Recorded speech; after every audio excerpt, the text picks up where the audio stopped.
శరీరం తీసేసుకొని వెళ్ళిపోతారు. వెళ్ళిపోతే వీళ్ళందరిని ఆపేస్తారు అక్కడ, అటువైపు వెళ్ళనీకి అందరిని ఆపేస్తే అలా సెలెక్ట్ చేస్తే అలా 50% కన్నా ఎక్కువ రిజైన్ చేశాం సాధన. వాళ్ళ ఎంటర్టైన్మెంట్ వాళ్ళకి ఎట్లా వస్తుంది, మాకెట్లా రాదు అని చెప్పి ఓకే మేము చెప్తామని వాళ్ళకు కూర్చోబెట్టి నిదానంగా చెప్తారు. వాళ్ళు పొందిన జ్ఞానాన్ని భూమండలం అంతా విస్తరించి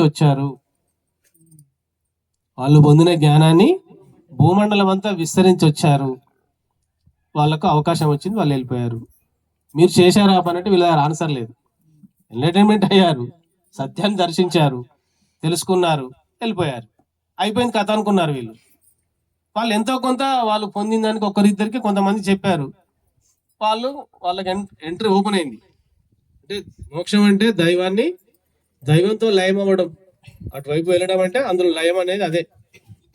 అయితే వీళ్ళకు మరి మాక ఏంది అవకాశం, మరి మేము ఎట్లా చేయాలి అని అన్నప్పుడు వీళ్ళకి సూచిస్తారు వాళ్ళు, మీరు కూడా మళ్ళీ జన్మ తీసుకొని భూమండలం మీద మీరు పొందిన ఈ అనుభవ జ్ఞానాన్ని, ఈ విద్యని చాలా మందికి బోధించి రావాలి. చాలా మంది అంటే కోటాను మంది ఉన్నారు భూమి మీద, మరి ఎంతమందికి బోధించాలి అనే దాని మీద వాళ్ళు కనీసం ఒక్కరు 14 మంది మోక్షానికి దారి తీసే విధంగా మీరు గైడ్ చేయండి అని చెప్పడం వల్ల, చెప్పడం ఏంది 100 మంది చెప్పొచ్చు, పాంప్లెంట్ ఇవ్వచ్చు, ఆన్లైన్ లో చెప్పొచ్చు, జూమ్ లో చెప్పొచ్చు, యూట్యూబ్ లో చెప్పొచ్చు, అది కాదు కదా చెప్పడం. ఎంతో మంది చెప్పొచ్చు, వారు ఎంటర్టైన్మెంట్ దారి తీయాలి, ఆ పరిస్థితులు వాళ్ళ ఆత్మ సాక్షాత్కారానికి దారి తీయాలి. ఎంతమంది? Minimum 14 members. ఈ 14 మెంబర్స్ కూడా మరి ఎందుకు 14 ఎందుకంటే మీరు 14 తలాలలో మీ చైతన్యం పరిణామం చెందాలంటే మీరు 14 మందికి చెప్పి రావాలి. అధోలోకాలు ఊర్ధ్వలోకాలలో కలిపి 14 తలాలు ఉన్నాయి కదా. ఈ ఆత్మ పాతాల నుంచి సత్యలోకం పరిణామం క్రమం ఒకే స్థాయిలో జరగాలంటే నువ్వు కనీసం 14 మంది మోక్షానికి నువ్వు కారకును అవ్వాలి, నువ్వు ఆ వంతు ప్రయత్నించాలి.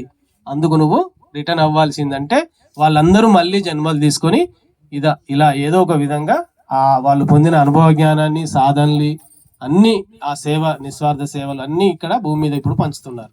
వాళ్ళందరిలో మీరున్నారు, నేనున్నా, ఇప్పుడున్న గురువులు కూడా ఉన్నారు. మరి మనం చప్పట్లతో అభినందించుకోవాలి. మరి ఇప్పటికైనా రాంగ్ స్టెప్ వేస్తే ఏమవుతుందండి? ఇప్పుడు కూడా రాంగ్ స్టెప్ వేస్తే ఏమవుతుంది? మళ్ళీ రిటర్నే 99.99 కాదు కదా 100%. చివరి ఒక్కదాని కోసం ఎందుకు శరణాగతి ఎవరు? శరణాగతి అన్నిటికీ మూలం. మీకు కొన్ని మన విషయాలకు కొన్ని ప్రామాణికంగా శాస్త్రాలను తీసుకోవాలి. విజ్ఞాన భైరవ తంత్ర పుస్తకాలు చదివి ఉంటే అందులో శివుడు పార్వతికి బోధించిన అనేక అంశాలలో 100 చిల్లర పాయింట్స్ ఉంటాయి. 112 పద్ధతులు బోధిస్తాడు. 113వ పాయింట్ ఏం చెప్పాడంటే, మీ శరణాగతి లేని 112 పద్ధతులు డామ్ అంటాడు. చదవండి పుస్తకాలు, నేను పుస్తకాలు చెప్తున్నా, నేను ఓన్ గా చెప్పట్లేదు, పుస్తకాన్ని ప్రూఫ్ గా పెడతాను. ఎందుకు అంటే 112 పద్ధతులు దైవత్వానికి మార్గం, అందులో ఈ శ్వాసను గమనించడం కూడా ఉంటుంది, అందులో అదొక పద్ధతి. అట్లా అనేక పద్ధతులు 112 పద్ధతులలో చెప్పాడు. 113వ పద్ధతి చెప్పాడు. మొత్తం 114 పద్ధతులు బోధించబడ్డాయి అందులో. విజ్ఞాన భైరవ తంత్ర ఓషో చదవండి.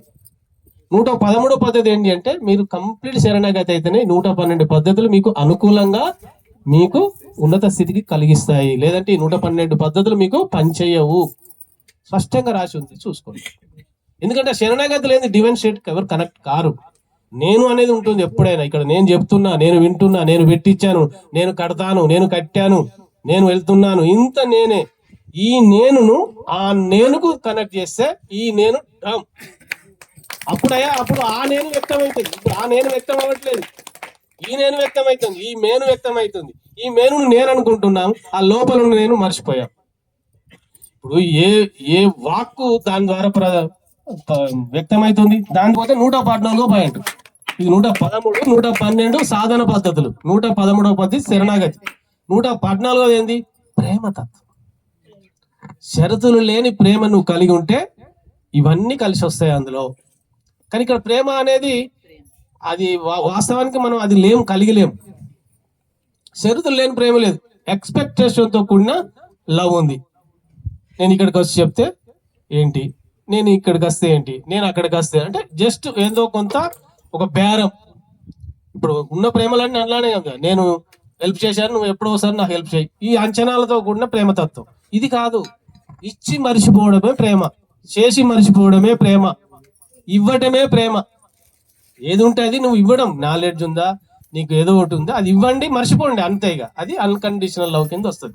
ఈ అన్కండిషనల్ లవ్ నిన్ను డివైన్ స్టేట్ తీసుకెళ్తాయి. మీరు దైవత్వానికి ఎప్పుడు కనెక్ట్ అవుతారు, దైవత్వాన్ని ఎప్పుడు దర్శిస్తారు, ఎప్పుడు తెలుసుకుంటారంటే ఈ క్వాలిటీస్ అన్ని మనలో ఉన్నాయో చూసుకోండి ఒకసారి. నేను షరతులు లేని ప్రేమతో ఏ పనైనా చేస్తున్నానా, నేను షరతులు లేని ప్రేమను కలిగి ఉన్నానా, అసలు అసలు ఉందా నాలో? అంత అంచనాతో ఉంది. ఆయన రమ్మంటే వెళ్ళాను, నేను రమ్మంటే రావాలి, ఇలా ఉన్నది. షరతులతో ఒకటి ఉంది. కానీ షరతులు లేకుంటే ఎలా ప్రేమించాలి? ఎప్పుడైతే మీరు ఆ షరతులు లేని ప్రేమను కలిగి ఉంటారో అప్పుడు ఆ డివైన్ స్టేట్ అంటే ఈ దైవత్వానికి కనెక్ట్ అయ్యడానికి ఇవన్నీ కావాలి, క్వాలిటీస్. ఈ క్వాలిటీస్ లేని ఎలా మనం ఆ ఎనర్జీతో కనెక్ట్ అవుతాం? దానికి కనెక్ట్ కాలేదు, అంత ఈజీ కాదు. అంచనాలు మితిమీరిన అంచనాలు పెట్టుకున్నామా లేదా? గోల్స్ ఉన్నాయా లేవండి? అన్ని గోల్సే. ఈ గోల్స్ ఉంటే ఎక్కడ నువ్వు వెళ్తావు డివైన్ స్టేట్? చెప్పండి. ఒకటే గోల్, ఆత్మ సాక్షాత్కారమే ఏకైక లక్ష్యం. దీన్ని అష్టవక్రుడు చెప్తాడు, భూమి మీద మానవాళికి మోక్షం పొందడమే ఏకైక విప్లవం అంటాడు. మోక్షమే ఏకైక విప్లవం, మానవాళికి ఇంకో పనే లేదు. అస్సలు అది పని పక్కన పెట్టి మిగతా అన్ని చేస్తున్నారు. మోక్షం పొందడమే ఏకైక విప్లవం. అష్టవక్ర గీత. ఇట్లా శాస్త్రాలలో, గ్రంథాలలో మహామహానుభావులందరూ సింపుల్ గా చెప్పారు. ఆ సింపుల్ దాన్ని పట్టుకోక ఏదో సత్యం అంటే ఎక్కడుంటుందో, ఎలా ఉంటుందో అని ఒక వెతుకులాట. నువ్వే సత్యమై ఉన్నావు, అది నీలోనే ఉంది, అది నీకోసం నిరీక్షిస్తుంది, నీకోసం తప్పిస్తుంది, నిరంతరం నీతో సంభాషిస్తుంది అన్న విషయం మనకు తెలియకపోయే ఎప్పుడు తెలుసుకుంటాం సత్యం?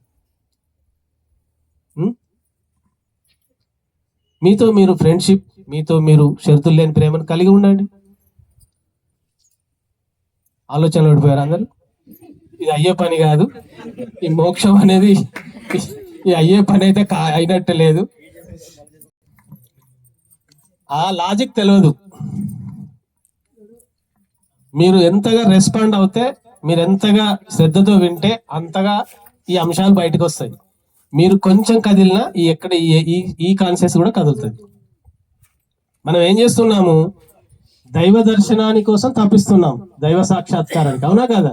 అందరూ అదే పని కదా. ఇప్పుడు ఉన్న అందరం దైవం ఐఎమ్ ద గాడ్, నేను దర్శించాలి, నన్ను నేను తెలుసుకోవాలి, అది ఇది ఉంది. ఒక పాయింట్ చెప్పా, ఒక బుక్ చదివా, ఒక ముడి ఇప్పుతున్నాం, దాన్ని ఇప్పుతున్నాం అంటే దాన్ని అనుసరిస్తున్నాం, దాన్ని ఆచరిస్తున్నాం. నేను చెప్పిన స్పీచ్ కానీ ఏదో ఒక బుక్ చదివి దాంట్లో ఉన్నది ఫాలో అయ్యి అది అమలు చేస్తున్నాం. బాగా వినండి, అది అమలు చేస్తున్నాం. బుక్ ద్వారానో సజ్జన సాంగత్యం ద్వారానో అది విని ఆచరించి మనల్ని మనం తెలుసుకునే ప్రయత్నం చేస్తున్నాం. తెలియట్లేదు, అంతే, తెలియట్లేదు. అది ఎక్కడో మిస్టేక్ అవుతుంది, తెలియట్లేదు. అలా చెప్పిన వాళ్ళ దగ్గరికి వెళ్ళి, చదివిన బుక్ల దగ్గరికి వెళ్ళి ఒక ముడిపుతున్నాం అంటే అది ఆచరించి కొంచెం ఫలితాన్ని ఎక్స్పెక్ట్ చేస్తున్నాం, అసలైన ఫలితం కనపడట్లేదు. ఇలా అనేక జన్మలుగా అనేక గురువుల దగ్గర నుంచి నేర్చుకుని అన్ని ముడులు విప్పుకుంటూ వస్తున్నాం. ఒక్కొక్క ముడి, ఒక్కొక్క జన్మలో 10, ఒక్కొక్క జన్మలో 100 ముడులు. ఎందుకంటే విప్పుతున్నాం, ఆ ముడి విడిపోవట్లేదు. అసలు ముడి విడిపోతే సత్యం తెలుస్తుంది.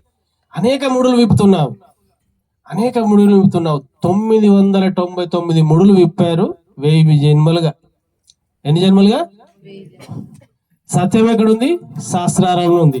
ఎక్కడుంది? శాస్త్రారం అంటే ఏంటి? 1000. ఈ 999 విప్పి వీడు అలసిపోయి పునరభిజనంలో పడిపోతున్నాడు. కానీ ఇంకొకటి విప్పితే ఏమవుతుంది? 1000 అవుతుంది. ఏ ముడి విప్పితే ఈ అన్ని ముడులు విడిపోతాయో ఆ ముడి విప్పడం నీకు తెలవట్లేదు. ఆ ముడి విప్పితే ఈ అన్ని ముడులు విప్పకుండానే విడిపోతాయి.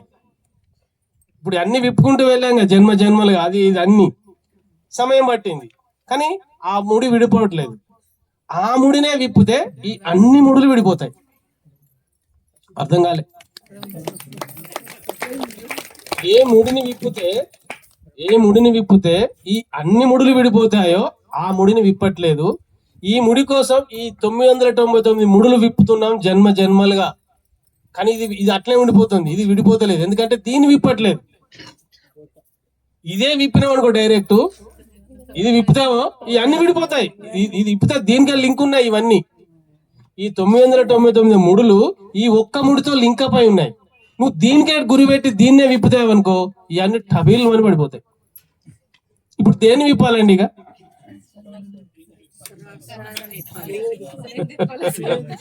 ఏది విప్పితే మళ్ళీ విప్పవలసిన అవసరం లేదు, అది విప్పాలి. ఇప్పుడు తెలిసిందిగా ఇక్కడ అది ఎక్కడ ఉంటుంది చెప్తా, చివరి వరకు ఉంటే చెప్తారు, చివరి వరకు ఉండి తెలుసుకొని పోతే అది కూడా తెలుస్తుంది. అది విప్పుకోవడానికి మార్గం చూపెట్టారు, ఇప్పుడే మీరే కదా. ఎక్కడుంది అది? చివరిలో ఉంది, చివరిలో ఉంది, ఒక్కటే ఉంది అది. ఇవన్నీ దాని కింద ఉన్నాయి, 999 999 కింద ఉన్నాయి, ఒకటి పైన ఉంది. డైరెక్ట్ నీ గురి ఎక్కడ ఉండాలి? ఇప్పుడు ఈ పైదానికి ఉండాలి. పైదానికి గురి పెట్టి కొడితే ఈ మొత్తం డ్రాప్ అయిపోతాయి. ఈ సత్యం తెలియక ఇవన్నిటిని తీర్చుకొని ఒక్కొక్కటి విప్పుకోండి. 10 ఇప్పినా బాబు దొరకలేదు, 20 ఇప్పినా బాబు దొరకట్లేదు, సిడి అయినా దొరకట్లేదు, తిరుపతి అయినా దొరకట్లేదు, ఎక్కడ పోయినా దొరకట్లేదు. తిరిగి వస్తున్నా, మళ్ళీ పోతున్నా, మళ్ళీ వస్తున్నా. ఆ వెంకన్న కనబడతాడు, అక్కడ సిడి కనబడతాను, కానీ నాకు సత్యం ఆ శివరి ముడి విడిపోతలేదు. ఏది విప్పుతో అది విప్పడానికి ఇక్కడ మీరు తెలుసుకొని పోండి, అది విప్పడానికి ప్రయత్నం చేయండి, విప్పుకోండి అంతే. అది డైరెక్ట్ ఉంది దానికి. చెప్పేపోతా, నేను వచ్చింది చెప్పేయడానికే వచ్చిన. విప్పుకుంటారా లేదని మీ చాయిస్. దాదాపు మీరు ఓపికగా శ్రద్ధతో దీన్ని పరిపూర్ణంగా ఇది రిసీవ్ చేసుకుంటే ఇప్పుడే విడిపోతుంది. మీరు ఈ జ్ఞానాన్ని ఎలాంటి తర్కబద్ధంగా ఆలోచించకుండా యాజ్ టీజ్ గా తీసుకున్నారనుకో విడిపోతాయి. తర్కం వస్తుంది, అడ్డొస్తుంది. అట్లెట్లా? మీరు చూడండి, మీ మనసులని తర్కిస్తున్నాయి, మీ హృదయాలన్నీ ఇబ్బంది అవుతున్నాయి. మనసులు తర్కిస్తున్నాయంటే ఓపెన్ కాదు. ఎస్, విందాం, ఫస్ట్ స్వీకరిద్దాం, అదంతా తర్వాత అనలైజ్ తర్వాత. ఫస్ట్ స్వీకరించండి నాలెడ్జ్, ఉన్నదాన్ని ఉన్నట్టుగా స్వీకరించి ఉండండి.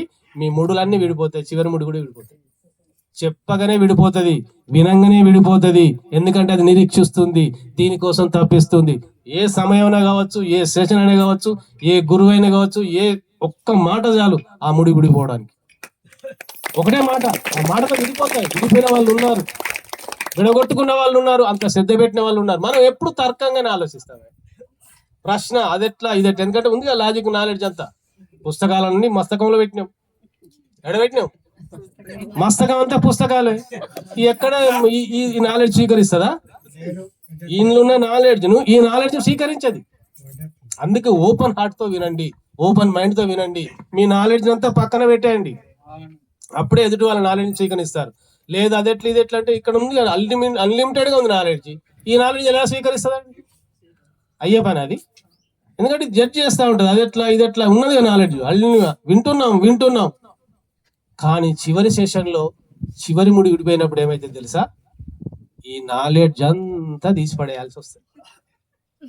ఎన్ని జన్మలుగా, ఎన్ని గ్రంథాలలో, ఎన్ని గురువుల దగ్గర నేర్చుకున్న జ్ఞానం అంతా చివరి ముడిలో ఈ జ్ఞానాన్ని అంతా పక్కన పెడితేనే నీకు సత్యం సాక్షాత్కారం జరుగుతుంది. ఈ నాలెడ్జ్ మీకు అడ్డమే. ఏ జ్ఞానాన్ని అయితే మీరు పట్టుకున్నారో ఆ జ్ఞానాన్ని అంతా వదులుకుంటే తప్ప మీకు సత్య దర్శనం కాదు. ఇప్పుడు ఉన్నారు కదా జ్ఞానాన్ని పట్టుకొని, నేను చెప్పాను కదా 12,000 పుస్తకాలు చదివాలి, తీసి అవతల పడితే తప్ప నువ్వు ఇది పడేపోతే అది పడేస్తుంది. ఎప్పుడైతే నీకు సత్యం దర్శనం అవుతుందంటే అప్పుడు అదంతా పిండ్రప్ అంటే మొత్తం ఖాళీ అవ్వాలి. నీ మైండ్ అంతా ఉన్నదంతా వదులుకోవడమే. ఇప్పుడు వదులుకోవడానికి అయితే ఎంతమంది సిద్ధపడతారో చెప్పండి. అట్లా ఎట్లా సార్, రేపు నేను క్లాస్కి పోవాలి, పోదాలే, నేను క్లాస్ చెప్పాలి. క్లాస్ చెప్పాలంటే ఇది ఉండాలి, అయినది పర్వాడే. కానీ నువ్వు చివరికి పోయేవాళ్ళంటే ఇది మొత్తం ఓడగొట్టుకోవాలి అని అర్థం. అయితే సమాధిలోనికి సత్యం అవగతం అవుతుంది. అప్పుడు ఏమైంది? సత్యంతో కనెక్షన్ పెరిగినాక ఇదంతా పట్టుకుంటావా, దాన్ని వదిలిపెట్టుకుంటావా? అబ్బో వదిలిపెట్టే, ఇన్ని సంవత్సరాలు నీకోసం చూసినా నాకు ఇది ఏదొద్దని అప్పుడు వదులుకుంటావు. అంత మొత్తం తీసుకున్నదంతా పైకి పడేస్తాం. ఏది వద్దు, అనేక జన్మలుగా నీకు రుద్దుకున్నదంతా, నీకు అంటుకున్నదంతా వదులుకుంటావు. ఇదంతా వదులుకున్నాకనే సత్య సాక్షాత్కారం జరుగుతుంది. ఇప్పుడు ఎంతమంది రెడీ ఉంటారో చూసుకోండి. అందరూ రెడీ? Very good. చివరి స్టేజ్ లో జరిగేది అదే. చివరి స్టేజ్ లో నువ్వు పవిత్రాత్మగా చాలా ఉన్నతంగా వెళ్ళాలి. ఎందుకంటే నువ్వు ఆ స్టేట్ లోనే కిందికి వచ్చావు. ఏమి అంటుకోని స్టేట్ లో కిందికి వచ్చావు. ఏమి అంటుకున్నా పైకి వెళ్ళలేవు. అంత వదిలించుకోవాలి. మొత్తం పిన్ డ్రాప్, నీదంటూ ఏమీ లేదు అన్న స్థితిలో నువ్వు వెళ్తేనే పైకి వెళ్తావు. ఆ డోర్స్ అన్ని ఓపెన్ అవుతాయి. ఇక్కడ అంతా నాదే అంటే ఆగిపోతావు. ఈ జ్ఞానం కూడా నాదే. చివరి జ్ఞానం ఇది రికార్డు కాబట్టి వదులుకోవాలి. బట్టి ఎట్లా ఏం చేస్తారు చెప్పండి కదా. సత్యంతో ఇంత ఉంటుంది సాహసం. సత్యంతో సాహసం ఆషామాషిగా కాదు. అందుకే ఉన్నదంతా వదులుకోవడానికి ఎవడైతే సిద్ధపడతాడో తనను తాను కోల్పోవడం. ఇక్కడ మనల్ని మనం కోల్పోవడం, దాని మీనింగ్ ఏంటంటే మనల్ని నేను ఏమీ కాదు అన్నప్పుడు ఈ జ్ఞానం కూడా పోతుంది. నేను ఏం కాదన్నప్పుడు నాకు ఇదంతా ఏదో ఏడ గుర్తుంటే మెమరీ ఉంటుందా? మొత్తం జ్ఞాపకం అంతా పోయింది అనుకో, ఉన్నదంతా మెమరీ. ఇప్పుడు ఇక్కడ ఎంత మెమరీ ఉంది అంటే ఎన్ని లైఫ్ లో ఉన్నదో అన్ని లైఫ్ లో మెమరీ ఉంది ఇక్కడ. అది ఎంత ఈజీగా పోతుంది నీకు. ఈ జన్మ కొన్ని గుర్తుంటాయి కానీ అనేక జన్మల మెమరీ అంతా ఇక్కడ ఉంది. ఇదంతా ఫ్లాష్ అవుట్ కావాలి. నీకు సెల్ఫ్ రియలైజేషన్ లో జరిగేది అదే. సహస్రారం విచ్చుకోవడం అంటే అదే. సహస్రారం అంటే 1000 అని కాదు, ఇన్ఫినిటీ. అది ఇక అంతులేనిగా విచ్చుకోవడం, అనంతంగా విచ్చుకోవడం.